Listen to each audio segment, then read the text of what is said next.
बिस्मिल्लाहिर्रहमानिर्रहीम। अस्सलाम वालेकुम ख़वातीन और हज़रात, मैं हूँ आपका मेज़बान नुमान हसन भट्टी और आप इस वक्त देख रहे हैं क्राइम स्टूडियो में एपिसोड 6। आज की इस पॉडकास्ट में खुशामदीद कहते हैं और आज की ये पॉडकास्ट हमेशा की तरह एक मुनफरिद मेहमान के साथ होने वाला है, जो कि मौजूदा सूरत हाल पर बहुत ज़रूरी था कि प्राइम स्टूडियो के प्लेटफॉर्म से एक ऐसे मौजू पर बात की जाए जो मौजूदा सूरत हाल की अक्कासी हो, जो मौजूदा सूरत हाल को डिफाइन कर रहा हो। तो आज की इस पॉडकास्ट का मकसद ये है कि जो इंडिया पाकिस्तान के दरमियान में जंग का तनाज़ा छिड़ा हुआ है, इस पर गुफ्तगू की जाएगी और इस गुफ्तगू को खूबसूरत और बेहतरीन और जामिया बनाने के लिए हमने जो गेस्ट इनवाइट किए हैं वो आर्मी रिटायर्ड सोल्जर हैं कि जिन्होंने अपने करियर के अंदर 2 जंगें खुद लड़ी हैं। इन दोनों जंगों के बारे में भी हम इनसे तस्करा करेंगे चूंकि इन्होंने पार्टिसिपेट किया हुआ है इन दोनों जंगों के अंदर। तो जंगों का माहौल बेसिकली होता क्या है कि जब जंग छिड़ जाती है तो उस वक्त आवाम का जो है वो क्या अमल होना चाहिए, जो दोनों ममालिक है उनके दरमियान में क्या जो है वो लड़ाई का मामला हो रहा होता है। इन सारी चीजों को कवर करने के लिए आज के जो हमारे मेहमान हैं वो आर्मी रिटायर्ड सोल्जर हैं, जिनको हमने इन्वाइट किया है। बिना वक्त को जाए किए हम उनकी तरफ चलते हैं, उनको खुशामदीद कहते हैं। अस्सलाम वालेकुम। वालेकुम अस्सलाम। सर, सबसे पहले बहुत शुक्रिया कि आपने हमें कीमती वक्त दिया और हम आपके शुक्रगुजार हैं कि आप कीमती वक्त निकाल के यहाँ पे तशरीफ लाए हैं। हम मुखातिब हैं मोहम्मद असद साहब से कि जो 2 जंगें अपने आर्मी करियर के अंदर लड़ चुके हैं और दोनों में फतह हासिल करने के बाद आज यहाँ पर बैठे हुए हैं अल्हम्दुलिल्लाह। और आगाज हम गुफ्तगू का यहाँ से कर लेते हैं क्योंकि इंडिया पाकिस्तान इस वक्त एक जंग के मामले में और मैदान में उतर चुका है। आप किस नजरिए से देखते हैं इंडिया इस वक्त, क्या आपका नजरिया क्या है इस पर कि इंडिया किस नजरिए से इस जंग को देख रहा है और पाकिस्तान कैसे देख रहा है? पहले तो आप लोगों का बहुत शुक्रिया नुमान साहब कि आपने मुझे ऐसी सिचुएशन पर मुझे आपने बुलाया है और मैं इस चीज पर प्राउड फील करूंगा कि मुझे मौका मिला है कि मैं अपने मुल्क की खातर, अपनी आर्मी की खातर बात कर सकूं। तो ये आप लोगों का बहुत शुक्रिया। देखिए, आपने जंग की बात की है तो जंग मेरे ख्याल में इंडिया को 65 की और 71 की जंग के जो लोग थे ना, वो शायद उनको पता होगा, लेकिन 71 के बाद से लेके अब तक इंडिया की जो अवाम है या उनकी जो आर्मी है उनको पता ही नहीं है कि जंग क्या है। इनको मेरे ख्याल नॉलेज नहीं है कि जंग क्या है। वो समझ रहे हैं कि हम कोई इंडियन मूवी बना रहे हैं, इंडियन मूवी बना रहे हैं कि किसी एक्टर को भेज दिया आगे कि जाए जी एक मुक्के से 50 आदमी गिरा देंगे मूवी में। बिल्कुल ऐसे ही। तो वो अब तक उनके जो ख्यालात है ना वो एक मूवी की शक्ल में। वो ये भी भूल रहे हैं कि एक एटमी ताकत से हम पंगा लेने जा रहे हैं। यस। अब उनको आगे वालों का नहीं पता कि ये टक्कर किससे ली हुई है। हम तो वो है जब यूनिफॉर्म पहन लेते हैं ना अपने बॉडी पर, तो हमें नहीं पता कि हमारा बेटा कौन है, हमारी बेटी कौन है, हमारी माँ कौन है, हमारी मिसेस कौन है। मैदान में उतर जाते हैं। बस एक ही चीज हमारे दिमाग में आती है कि हम अपने वतन, अपने इस्लाम, अपने मजहब की खातर दुश्मन के साथ लड़ रहे हैं। हमारे अंदर ये होता है। तो वो अब तक एक मूवी की शक्ल में शायद वो मूवी बना रहे हैं, उनको नहीं पता कि जंग क्या है। बिल्कुल। हालांकि अभी जो मौजूदा सूरत हाल है इस पर जो जवाबी कार्रवाई की गई है पाकिस्तान की जानिब से, तो इंडिया को इस वक्त जो है ना वो समझ नहीं आ रही कि वो क्या करे, क्योंकि उनको इस बात का अंदाजा हो चुका है कि हमने जो पंगा लिया है वो हमसे भी नहीं रुकने वाला। नहीं रुकने वाला। तो अब एक अगले सवाल की तरफ भी हम लोग चलते हैं। ये तो बात क्लियर होगी कि इंडिया एक मूवी समझ के आगे चल रहा है, हालांकि उसको खुद नहीं पता। तो अभी गुज़श्ता दिनों में आपको इल्म भी होगा, जाहिर सी बात, आप न्यूज से वाकिफ भी होंगे जो मौजूदा चल रही हैं कि राफेल तैयारा गिराया गया। इस वक्त वो दुनिया का पावरफुल तैयारा कंसिडर किया जा रहा है, इसमें कोई शक नहीं है। काफी एक्सपेंस लगा के उसको जनरेट किया गया है। अब पाकिस्तान के अंदर आया, अगर उनकी मालियत, उनकी जिद्दत के एतबार से देखा जाए, जिस पाकिस्तानी तैयारी ने उनको गिराया, डिफरेंस है। तो आप क्या समझते हैं कि ऐसी क्या वजह हो गई थी कि इंडिया को समझ ही नहीं आई? देखिए जी, मैं पहले एक सिपाही की बात करूंगा कि हमें एक वेपन जो है ना उसकी टाइमिंग दी जाती है कि उसको खोलना और जोड़ना। मैं सादे लफ्जों में, शायद आप लोग वो आर्मी के वर्ड्स ना समझ सकें, सादे लफ्जों में कहूंगा कि उसको खोलने और जोड़ने की टाइमिंग दी जाती है 3.5 मिनट। हाँ। जो हमारी G3 राइफल है ना पाकिस्तान आर्मी के पास, उसको 3.5 मिनट खोल के और पूरे पार्ट जोड़ के और एक्शन के लिए रेडी करना। बिल्कुल सही। तो जब एक सोल्जर हमारा ये कर सकता है तो इंडिया वालों को यही नहीं पता कि पायलट जहाज नया आएगा उसको ऑपरेट कैसे करना है। तो ये बात तो ऑपरेट कैसे करना है। तो जब उनको ऑपरेटिंग का ही नहीं पता कि जहाज कैसे टर्न करना है, किधर लेके जाना है, तो वो दुश्मन पर अटैक करने के लिए आ रहे हैं, उनको नहीं पता आगे उकाब की आंख लेके लोग बैठे हुए। एग्जैक्टली अच्छा देखिए, इंडियन इस वक्त इंटरनेशनल लेवल पे उनका मजाक बनता जा रहा है। इवन इंटरनेशनल लेवल पे ये बात भी की जा रही है कि तैयारे तगड़े होने से कुछ नहीं होने वाला, अंदर बंदे भी तो ठीक बिठाए ना जी। तो जिसके से मसाइल बन रहे हैं, तो पाकिस्तान तो वैसे कहा जाता है शाहीन जब उड़ते हैं ना तो वो गिरा कर ही सुकून लेते हैं। और ये मिसाल पूरी दुनिया के साथ। बिल्कुल देखिए मतलब कि आप 65 की लड़ाई देख लें और 71 की देख लें, उस वक्त की तारीख भी देखें और हमारे जो एयरफोर्स वालों ने क्या कारनामे किए हुए हैं। बिल्कुल मुझे बताने की जरूरत ही नहीं है, क्यों एक्सप्लेन करूं, मतलब कि उन चीजों को। आज मीडिया का दौर है, इंटरनेट का दौर है, अब देखें जाके उन जगहों का देख ले, तो अब तो हम अल्हम्दुलिल्लाह अल्लाह ताला हमारे मुल्क को इसी तरह ही जदीद तरक्की करने की तौफीक अता फरमाए। आज हमारे पास जो हालात है, दुनिया मतलब के उसको एक्सेप्ट करती है कि क्या पावर है। इवन इस वक्त अमेरिका ने भी ये कहा है कि इन दोनों मुल्कों की जंग को मामूली जंग नहीं है, ये एटमी, दोनों एटमी ताकत है। वो अलग बात है कि इंडिया को इस्तेमाल करना ठीक से नहीं आता। देखिए एटमी लफ्ज तो मैं मान लेता हूं कि दोनों एटमी, लेकिन जज्बा जो उसको पावर को चलाने वाला है, उसके पास वो जो चलाने वाला है उसका जज्बा भी तो होना चाहिए। एग्जैक्टली। अगर आपका ये दिल ही नहीं मान रहा आगे जाने के लिए एक सोल्जर का, तो फिर वो एटमी ताकत या वो बम या वो तोपे वो गन्ने कोई मायने नहीं रखती, कोई मायने नहीं रखती। और ये तो इसमें तो कोई शक नहीं है कि पाकिस्तानी जो सोल्जर्स हैं, पूरी दुनिया में कहा जाता है कि इन जैसा सोल्जर कोई नहीं है, क्योंकि ये कुछ अलग ही जज्बा, और हम लोग ईमान की ताकत से लड़ने वाले। हम राइफल पर नहीं मतलब वो करते हैं, डिपेंड कर रहे होते हैं, हम अल्लाहू अकबर। बिल्कुल। जब हमारे मुंह से अल्लाहू अकबर निकल जाता है तो फिर वेपन शैपन नहीं, हम अगर ना भी हो तो हम हाथ से भी सब कुछ करने के लिए रेडी हो जाए। एग्जैक्टली, बिल्कुल ठीक। अच्छा, हम गुफ्तगू को आगे बढ़ाते हैं। आपने सबसे पहली जंग लड़ी, इसमें आगाज कैसे हुआ, और इस जंग के दौरान में चूंकि अभी भी जो माहौल है वो शुरू तो हो चुका है, एलओसी जो बॉर्डर के करीब इलाका जाते हैं वहां पर गोलाबारी कंटिन्यूसली हो रही है, और कुछ इलाका जात को टारगेट भी किया जा रहा है भारत की तरफ से, और पाकिस्तान ने बड़ा बेहतरीन जवाब भी दिया है। इस सूरत हाल में जिस जंग में आपने पार्टिसिपेट किया, तो क्या सूरत हाल हुई और कहां से शुरू हुई और उस पर क्या रोल प्ले किया गया? देखिए, जब कारगिल की वॉर हुई थी तो मैं उस वक्त सियाचिन ग्लेशियर में मेरी ट्रांसफर हुई। ठीक है। तो अल्हम्दुलिल्लाह मैं वो उन सोल्जर्स में हूँ, उन लोगों में से हूँ कि मुझे बचपन से ही ना एडवेंचर करने का बड़ा जुनून होता।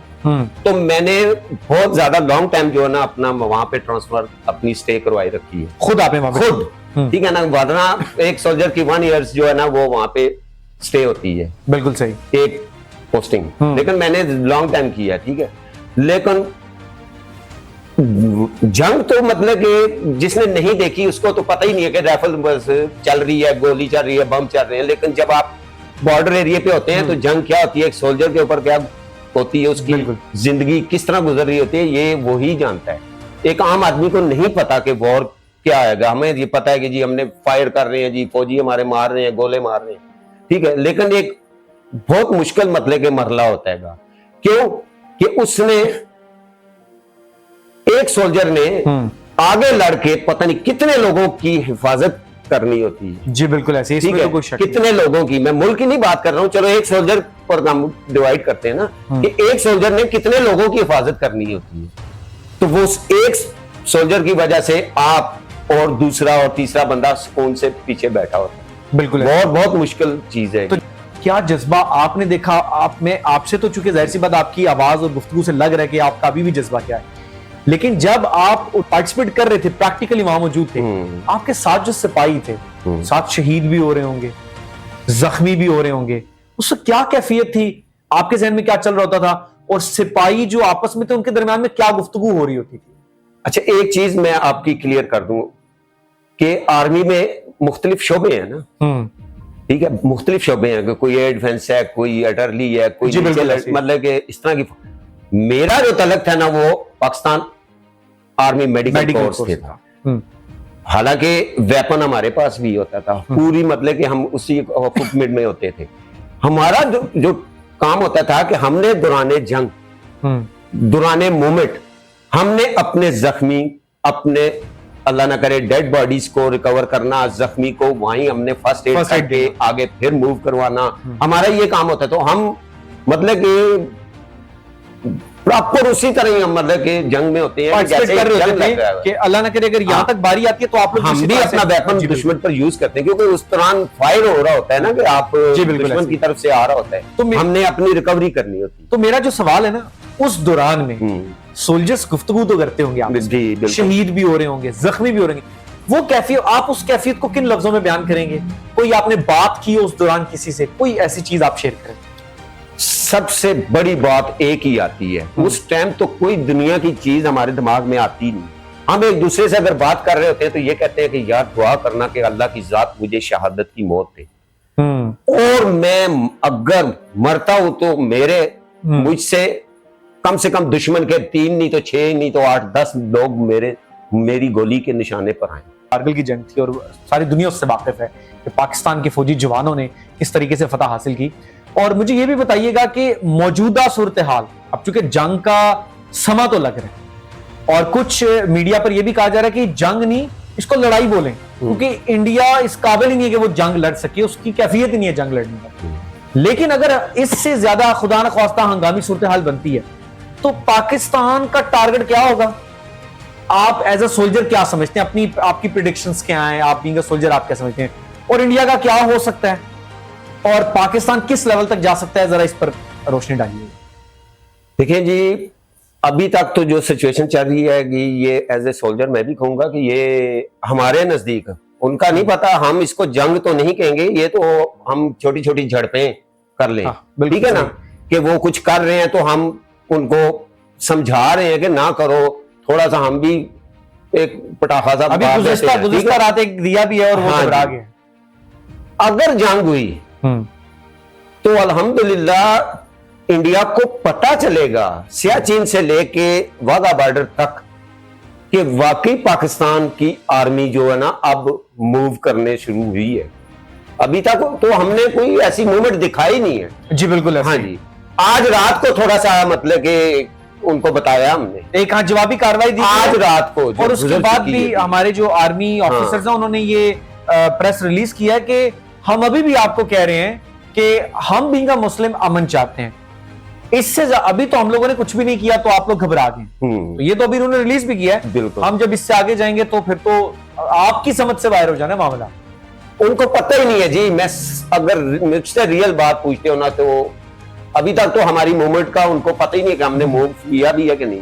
बिल्कुल, लेकिन अल्हम्दुलिल्लाह मैं अपनी पाकिस्तान आर्मी पर प्राउड फील करता हूं, क्योंकि मैंने 20 साल आर्मी के साथ गुजारे हैं और मेरे अंदर अगर कोई फख्र वाली बात है तो यही है कि मैं पाकिस्तान आर्मी का हिस्सा रहा हूं 20 साल। तो इनको पाकिस्तान सोल्जर का पता ही नहीं है कि वो क्या है।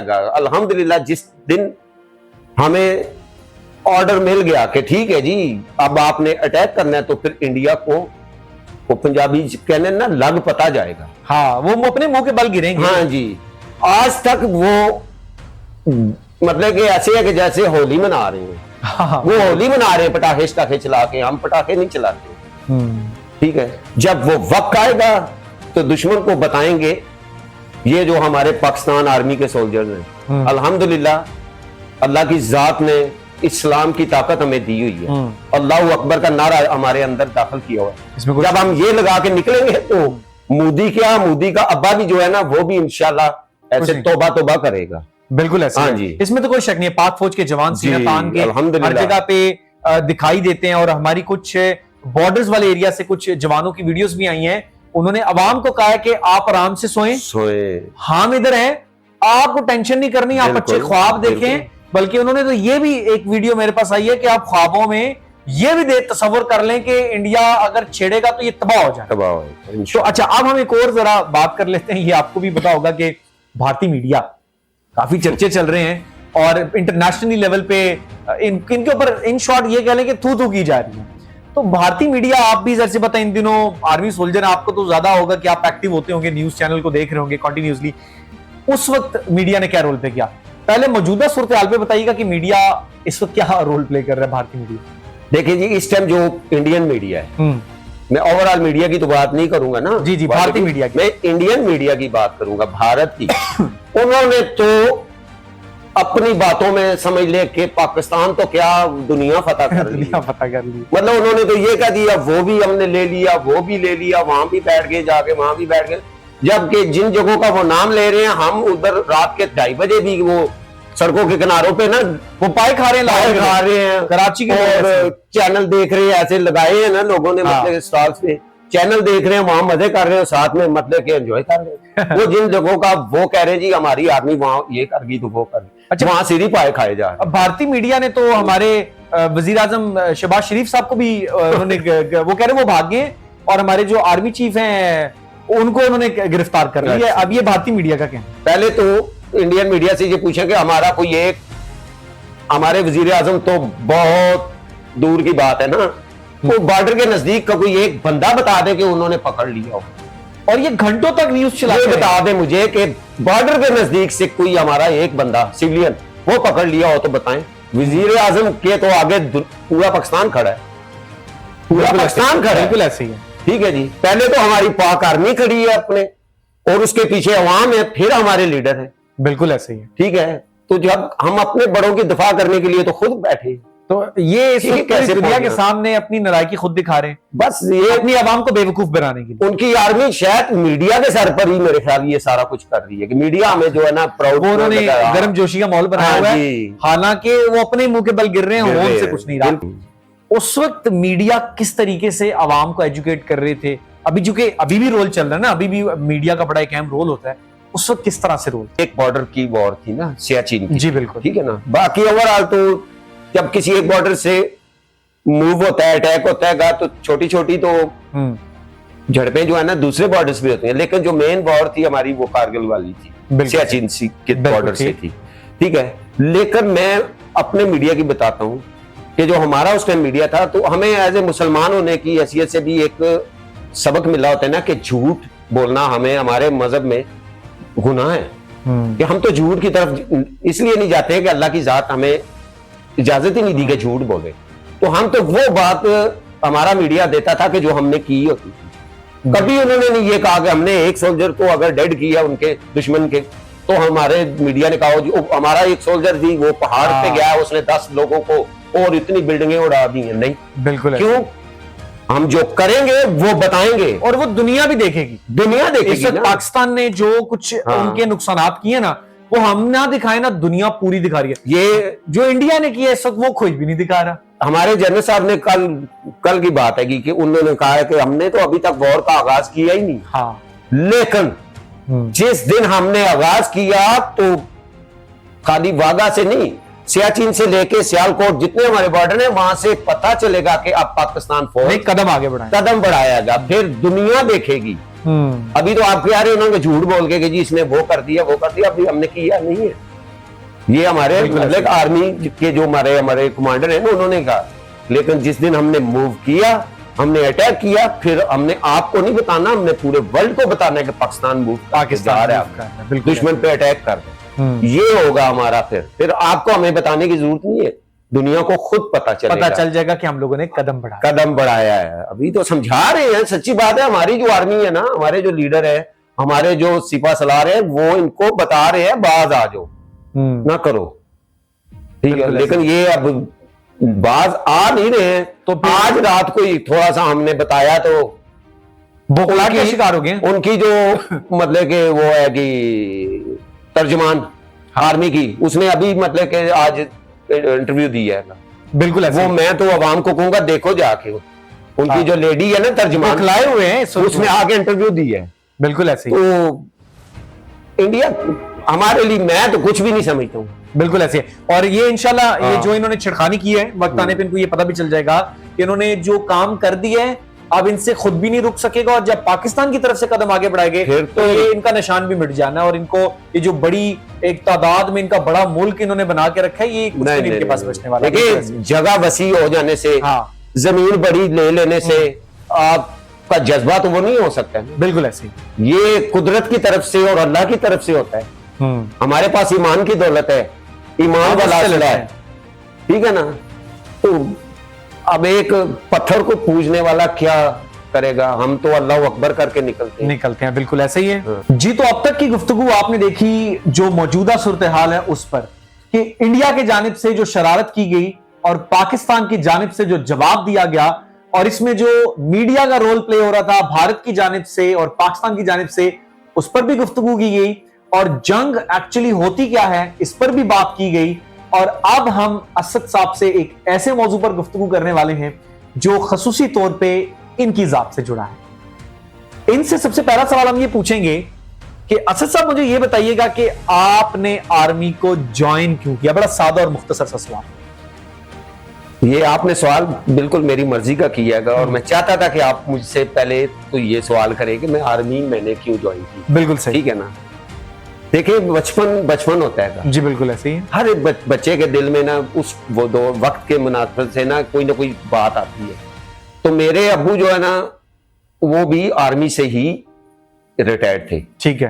तो जब बैठा करते थे तो वो कहते थे कि हम इंडिया ने हमारे साथ ये किया, हमारे साथ ये किया। तो मैं वो बातें सुन के ना उनसे, तो मैं कहता होता था अब्बू को कि अब्बू मैंने जब बड़े होना है ना तो मैंने फौजी बनना है। फौजी, हमें उस टाइम एक लफ्ज याद होता था फौजी। तो मैंने फौजी बनना है अब्बू, तो मैंने जाके ना इंडिया को मारना है। बिल्कुल सही, इंडिया को मारना है। ये उस टाइम की मुझे आज भी याद है, ये लफ्ज मैंने अपने अब्बू से ये किए हुए।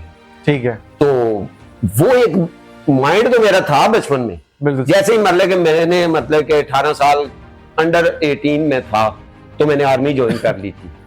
और अल्हम्दुलिल्लाह मैं फख्र करता हूं कि मैंने वो जिंदगी का सबसे बड़ा और बहुत अच्छा फैसला किया था अपनी एक यंग एज में, कि मैंने पाकिस्तान आर्मी का यूनिफॉर्म पहनने का सोचा। यानी कि आपकी इंस्पिरेशन आपके वालिद साहब ने जो आपको पास्ट की हिस्ट्री के बारे में बताया, हाँ जी, उससे आपने इंस्पिरेशन ली कि मुझे भी उस जगह पे होना चाहिए जो अपने वतन के लिए। बिल्कुल ठीक। और अल्हम्दुलिल्लाह कि वो मेरा ख्वाब पूरा हुआ, तो मैं आर्मी में चला गया। बिल्कुल ठीक। अगले सवाल की तरफ चलते हैं। जब आपने पहली मर्तबा यूनिफॉर्म पहना, आपको कैसा महसूस हुआ? ये वो बात हो गई है कि मैं पहले एक छोटी सी और बात करूंगा कि जब मैं हज करने के लिए गया हूं ना, तो मैं ताबूत से जब मदीना की तरफ गया हूं ना, तो मुझे मस्जिद नबवी के मीनार नजर आए ना, तो मेरी कार में बैठा हुआ था तो मेरी आंखों से ना आंसू जारी हो गए थे। क्या मीनार देख के। तो जिस दिन मैंने अपने हमारे सेंटर में ना एक होती है 0 बारक, जहां नया बंदा जाके इंटर होता है, तो पहले दिन जिस दिन वर्दी पहन के मैं ड्रिल ग्राउंड में गया हूं, तो मैंने जब ऐसे करके यूनिफॉर्म पहन के कैप पहना ना शीशे में देख के, तो मेरे वॉलेट में ना मेरी अम्मी की तस्वीर होती। ठीक है ना। तो मैंने वो वॉलेट निकाला ना, तो पहले दिन जिस दिन हमने ग्राउंड को ज्वाइन करना था, तो मैंने वो कैप को ऐसे करके ना, तो मैंने अपनी जेब से वॉलेट निकाल के पहला सलूट मैंने अपनी अम्मी को मारा उस यूनिफॉर्म में ना। पहला सलूट मैंने ऐसे अपना वॉलेट रख के तो अपनी अम्मी को सलूट मारा कि अल्लाह की जात ने मुझे उस माँ ने जन्म दिया कि जिसका बेटा आज अपने मुल्क की वर्दी पहन के अपने मुल्क की दिफा के लिए ट्रेनिंग पे जा रहा है। पहला दिन। अच्छा, आपकी मुझे मतलब कि वो दिन वाकई मेरे लिए मतलब कि ना भूलने वाला है। आपकी गुफ्तगू से एक सवाल मेरे जहन में भी आन पहुंचा। आपने जब सलूट का इशारा किया, तो सलूट जो है वो आर्मी में चूंकि एक बड़ी एक खूबसूरत चीज है जी। और हम एक ड्रामा देखा करते थे, इतना पुराना नहीं है वो, तकरीबन को 2-4 साल पुराना बात होगी उस ड्रामे में।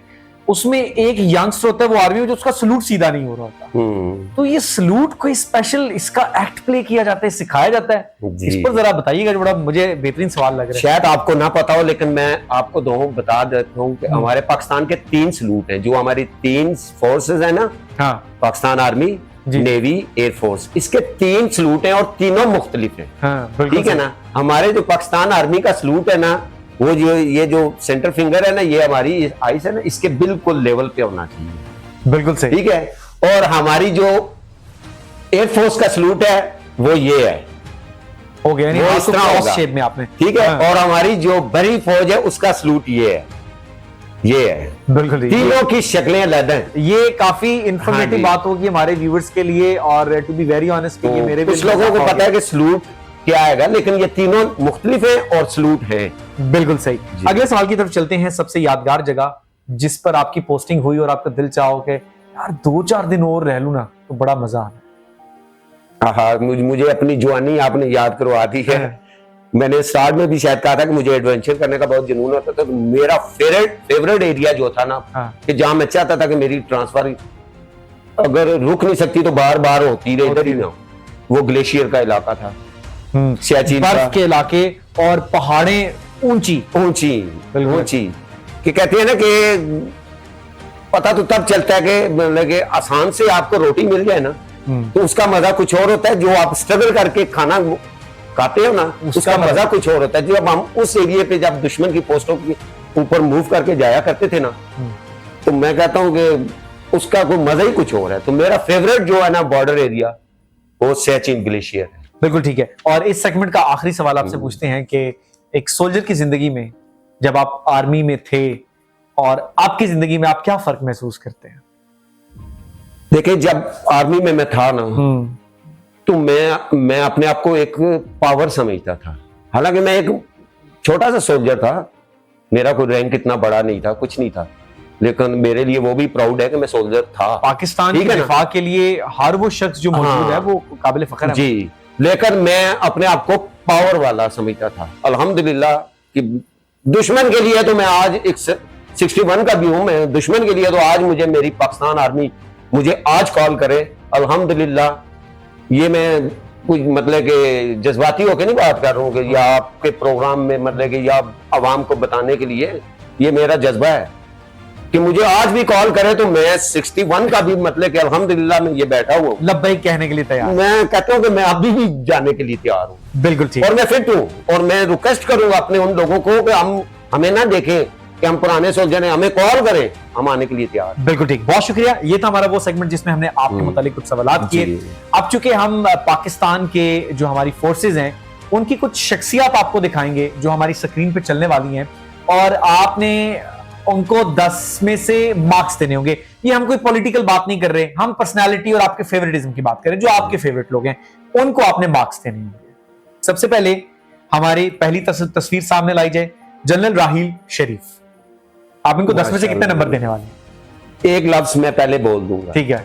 सबसे पहले तो जितने भी हमारे सिपा सलार है ना, आई लव।